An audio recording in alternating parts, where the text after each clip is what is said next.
Hey everyone, welcome back. The Ordinary are finally launching a new product which I'm going to talk about in today's video.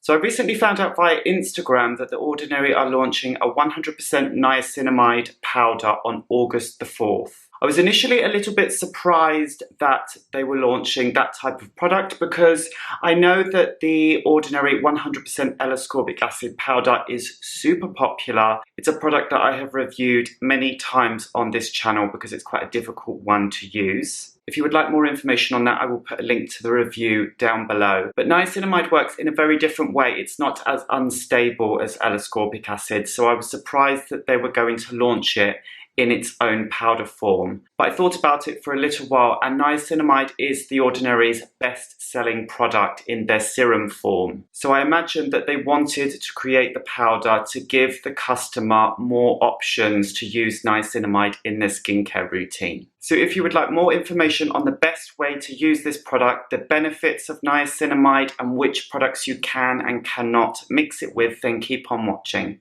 Niacinamide is also known as vitamin B3, and it's a very well-studied active skincare ingredient. It's often prescribed to people with oily skin or people with acne because it has many benefits, including the regulation in sebum production. So if you've got oily skin, this is very good for you, but it's also an anti-inflammatory, so it will help calm any redness that's brought on if you've got blemishes or acne. It's also been proven to reduce the size of pores. So if perhaps you've got blocked pores and then you unclog them and you find that they've just stretched because they've been blocked for so long and they're large, or perhaps they've just become larger from sun damage and age, then using niacinamide will help regulate the size of your pores. And because it does help with redness and inflammation, it's also good with anyone with rosacea. Now I know that people with rosacea often struggle to find skincare products that are suitable for their skin because the skin can be very sensitive and it can be difficult to find things that aren't going to make the condition worse in the first place. So anyone with rosacea out there, niacinamide is definitely a skincare ingredient that you should look out for. On the flip side, it's also really good for anyone with dry skin. It helps with the skin's natural barrier function, so it will help the skin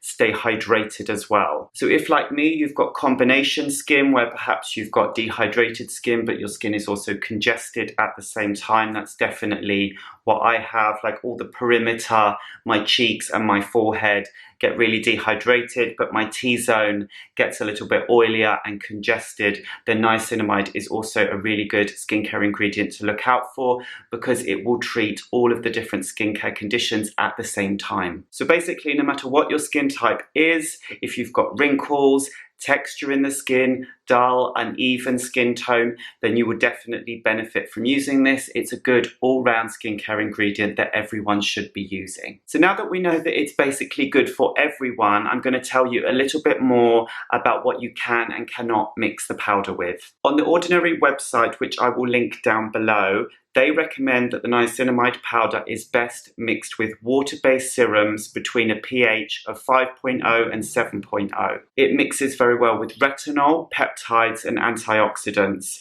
If you're wondering what peptides are, some of the different ones that are available from the Ordinary are matrixyl, argireline, copper peptides, and you might notice some ingredients on an inky list that have the word peptide in them. That means that it's a peptide as well. Now, if you look at the retinol products from the Ordinary, they're often mixed with squalane, which might not be such a great ingredient to mix this with because it might not penetrate into the skin as well as it would with a water-based serum. So perhaps if you want to use a retinol in your routine, then what you could do is mix the niacinamide powder with a water-based product such as hyaluronic acid and then go in with your retinol with squalane on top. Now, because this should be mixed with something between the pH of 5.0 and 7.0, this means that you shouldn't mix it with highly acidic products such as certain vitamin C's and AHA and BHA exfoliating acids. There are 2 vitamin C products available from The Ordinary that come within the right pH range. That means that you can mix this with those particular products. There's the ascorbyl glucoside solution 12%, which comes in at a pH of between 6.0 and 7.0. There's also magnesium ascorbyl phosphate, which comes in at a pH of between 6.5 and 7.5, which is on the higher side, but that should still be okay. I've got a feeling that both of those vitamin C's aren't water-based, so as I said before with the retinol product